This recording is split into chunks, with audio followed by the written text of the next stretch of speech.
is not funny. Stop laughing. You gotta focus, Travis.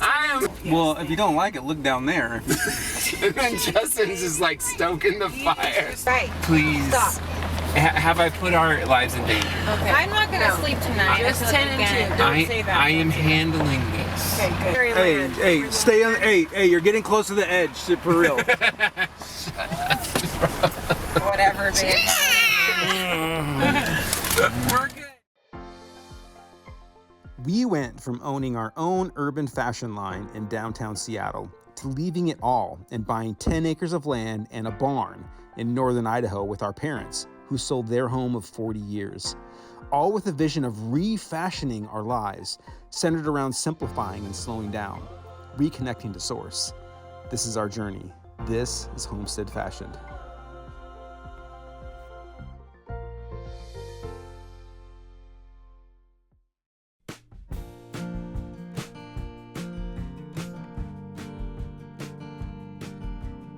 This out. So behind me is the first load of wood from Abram. He owns a construction company and is often tearing things down, having leftover stuff, and access to a lot of materials that I'm leveraging and using as much as possible. Abram is like awesome. Their whole family's awesome, but he's been helping out. This is the first load of wood, so there's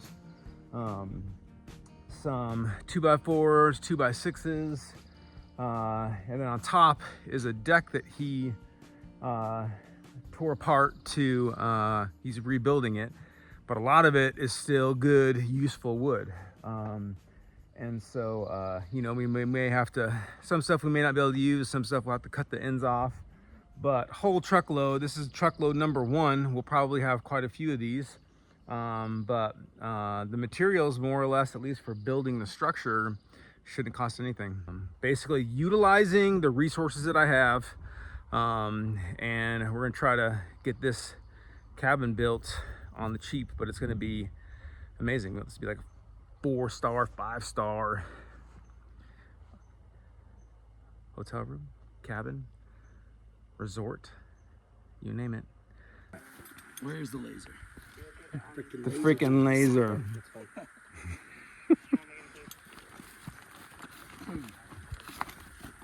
So I need to understand what we're doing so that when you're not here, also Travis is going to be here this week, so I'm going to have him down here helping me all week. Lucky Travis. This is just prep work. Mm-hmm. It's probably kind of boring compared to the cool stuff that we do. We're going to start with this one being 6 inches tall. Every one of the posts will be the same elevation down from the laser as this post is at 6 inches tall. Okay. So hopefully before we leave today, we'll have all the posts, all the beams set. So all you have to do is cut and set joists, so you won't need a laser. Okay. It'll all have been lasered. A freaking laser. Stand right there.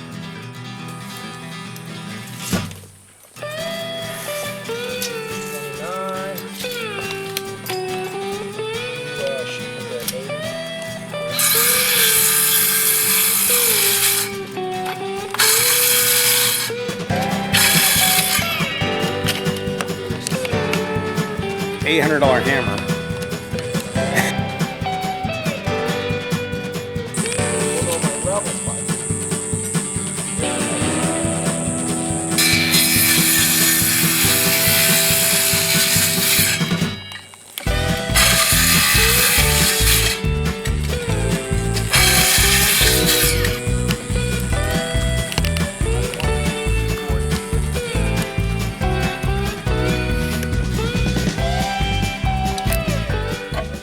Hey, Dad. Hey, How's it going?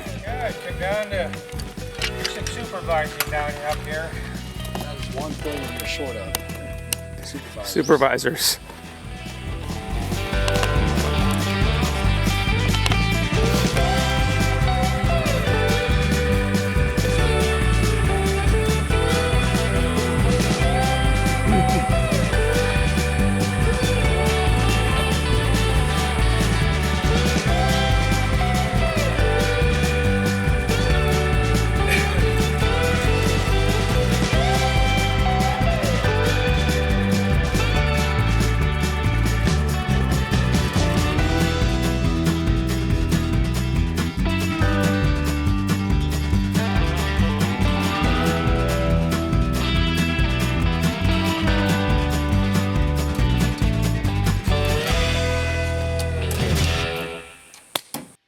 Okay, I'm here with Abram, who is more or less like building this cabin, which is beneath you a little bit maybe, because you build mansions. Sure. I've seen the houses that you build, and they are mansions. So, good friend to have. If you're in North Idaho, this is the guy that probably should be building your thing. I'm just saying. Not only is his work amazing and perfect, and like you're a great craftsman, but you're also like one of the most integrous people maybe that I know, which is why I consider you such a good friend. Right. So Likewise. I think integrity goes a long way, and being good at your craft, that goes a long way, right? Well, you know, I guess first of all, we do build mansions, but we also build chicken coops. So pretty much everything from start to finish. One of the things that I learned from the downturn in the economy last time was to diversify our skill set. So we can do tile, we do roofing, siding. So it could just be a concrete, project, like it could everything. be. It's not a build a house We necessarily. do It could land be like clearing, we do driveways. I mean, we do it all. It's best to be a man of many trades in these parts, and you're able to stay home. I try to build exclusively in Benoit County, and I like building for my neighbors. I like building for people of like mind that came here and share the values that we have. And luckily, early on, I was able to learn from some guys who were really good at what they did, and they taught me to take pride in what I do. You're also thrifty. You know what I mean? Like, Yeah. so in terms of like when you're building or you're bidding for someone's project, you're probably going to be the lowest build and the most exceptional. So like quality and price are probably going to be. Well, like I said, we take a lot of pride in what we do, and so we don't cut corners. You know, we're going to do our best every single time, no matter whether we're building a chicken coop or a mansion. Yep. And we're not going to waste your time or ours. We're just going to show up and handle business. And I know you told me privately in other conversations, you've handed off projects to people that have given people better prices, or, I mean, absolutely. So. Well, that's the other thing about being able to take on different scopes of people's projects. Maybe it's better to just bring in the pro who does it all day, every day, because he can do it for a better price, or he can do it in a shorter timeline, and it just makes sense that way. But, you know, like you said, having integrity. If you're just fair to people, you know, you treat them right, and you do good work, you'll have all the work you could ever handle. That's rang true for us. So. I think you turn down work, don't you? We don't turn down as much as we used to. But McGuire Build LLC. There's going to be a link. There's an email, the phone number, all this stuff. You need to go hit this guy up. Yeah. Thanks, Justin. Yeah. Good to be here with you. Quicker the better, bud. Put those nails in the hole. Can't bend them. Too short and stout. Twist the end, just nail them. Make sure it's flush on the outside edge. Okay, start right here.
So what's cool is that all of this lumber that you see here that we've used so far is free.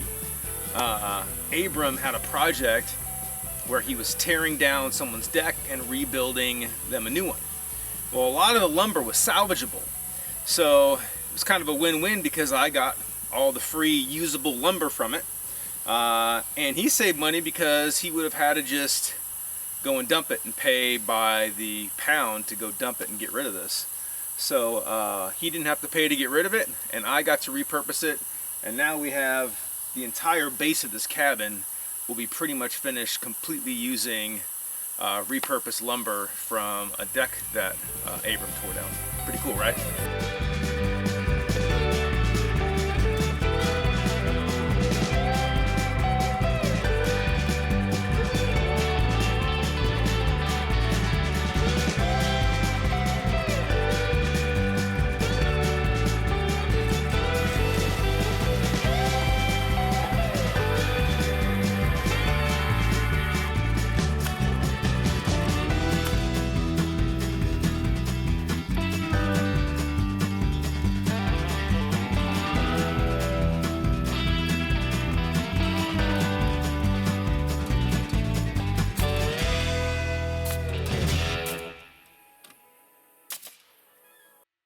It's not funny.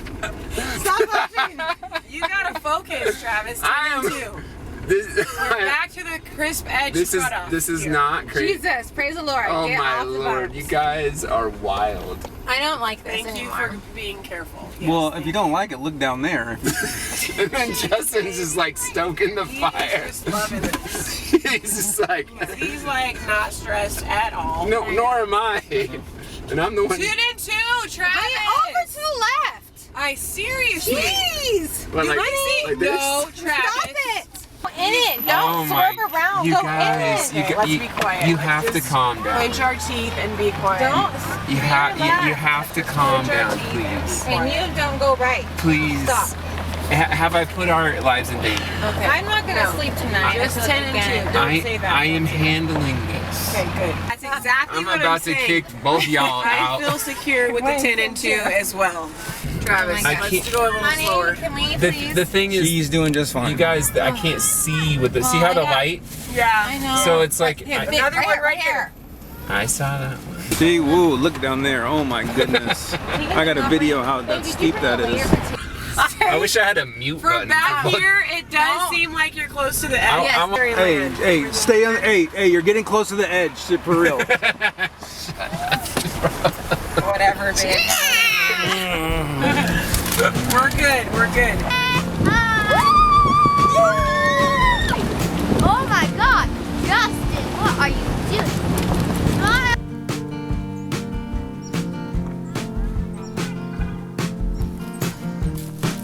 What do you think? It's crazy. Ow. Did you hear they saw a bear when you were driving up here? What? Who did? I got one of these. Where? Here. Guy. Here. River, say here. Say again. Here. River. River? Here. River. Can I see your berry? River. Got some good ones? River, say here. Nice. You're just eating them? Yep, nice.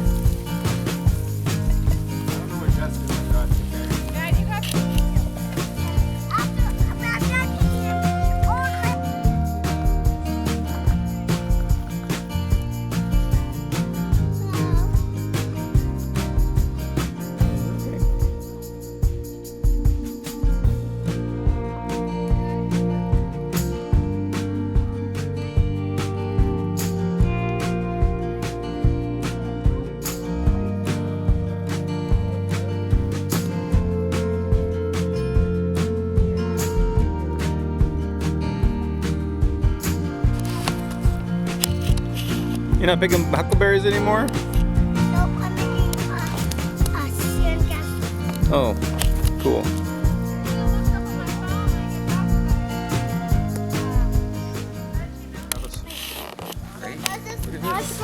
See your score.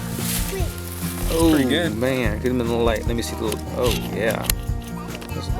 Look at that. Put them next to each other. Heck yeah. That's a good amount right there. Mm-hmm. That. Pretty good haul. Heck yeah. Sparrow.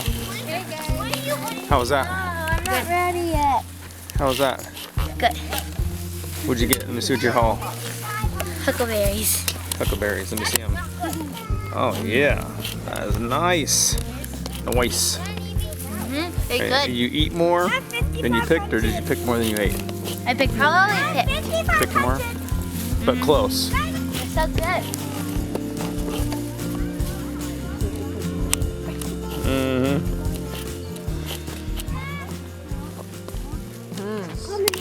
See that? Yeah, that's really pretty. The sun and the mountains. Picking huckleberries. The white. Incredible. The white thing there. We need to bring this with us.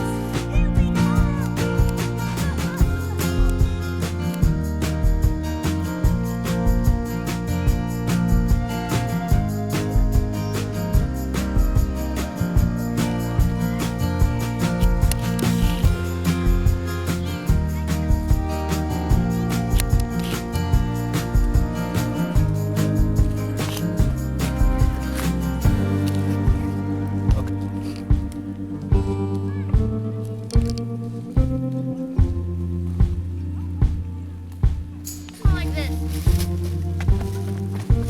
Huckleberry fingers. It's a thing.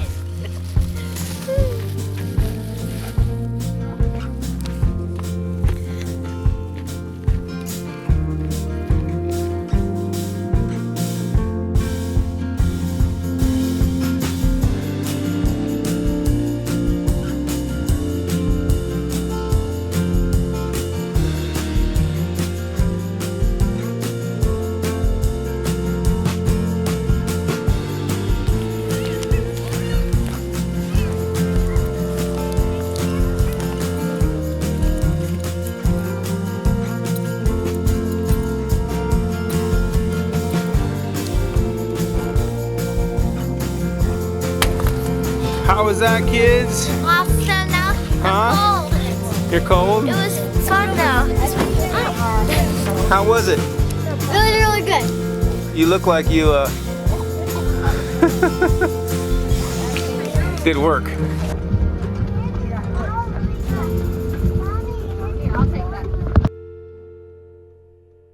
We're gonna let the last two of our pheasants go. Come on, you're free. You're free. Go populate.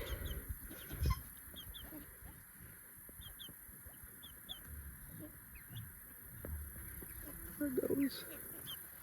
One over there. Come on. Come on out. You're free. Over here.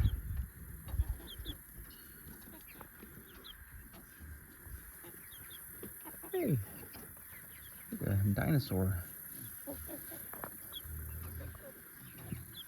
Free range pheasants. Letting them loose on the property.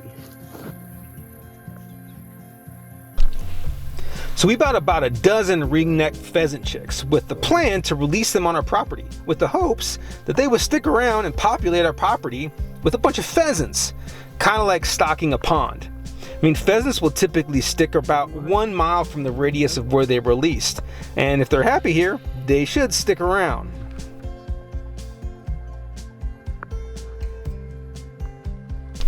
Holy moly, Mom's kitchen garden is looking amazing. I mean, this thing is flourishing. We'll have to have her give us the full garden tour on the next episode.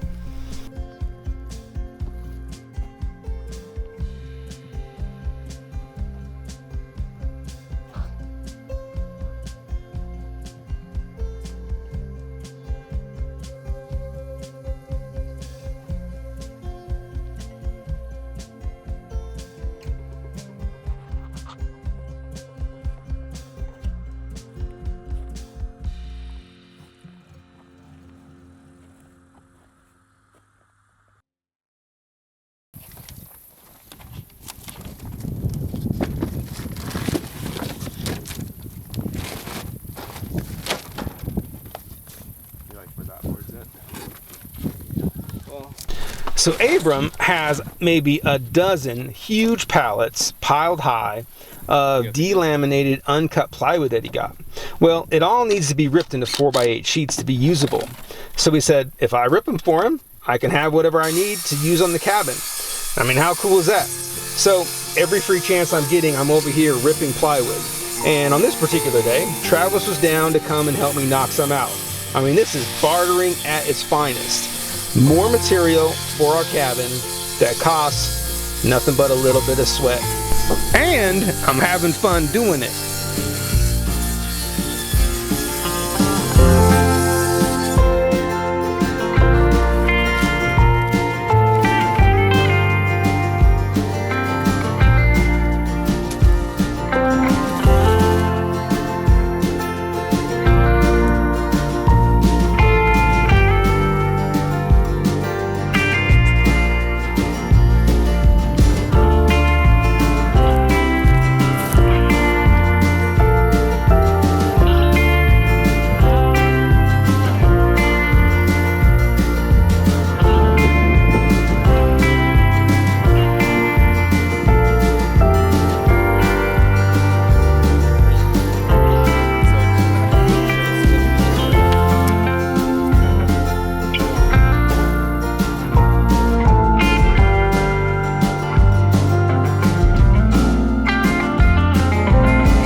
Like me, and you have never built a house before and you're wanting to build a off-grid cabin, a really cool off-grid cabin, and you want to do it right, these are the steps in doing it. In terms of putting down our flooring, what we're doing, it's called railroading them, so they are you know, staggered. So 2 8-footers, and then we're cutting one in half and doing a half, a full one, and a half one, and then repeating that pattern so that all the subfloor boards are staggered. We are then putting down a subfloor adhesive so you don't get any creaking and cracking while you're walking. And the other thing that we're doing as we put down these, we're blocking the seams. Blocking the seams means we're just taking, the boards don't have to be fancy, but we're picking them and we're basically just putting them right up in here. Couple nails, but it just keeps the floor from, at some point, you know, through the years, through wear and tear, having that floor sag between these joists. So we're tacking these up in there, putting our subfloor on top, adhesive glue, rock and roll. That's how you put down the subfloor. Easy peasy.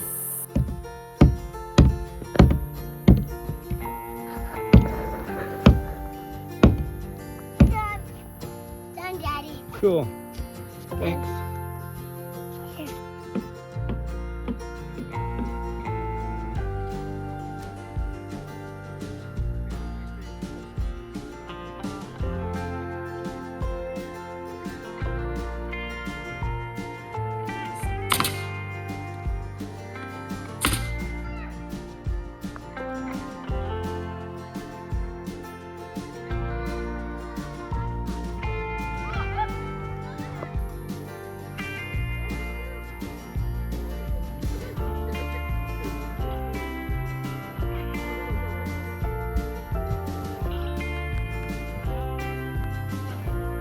Floor is done, got our chalk lines. We're gonna do our last row of nails and the floor will be done.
hard, play hard.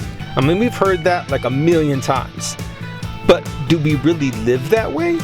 I read a stat the other day that said 85% of people dislike their work. I mean, most people nowadays tend to be pretty good at the work hard part, but there's no joy or passion in that work. But what if our lives were more like a picture that we painted where the line between working hard and playing hard was indistinguishable? Our lives are too precious and too short to settle for anything less.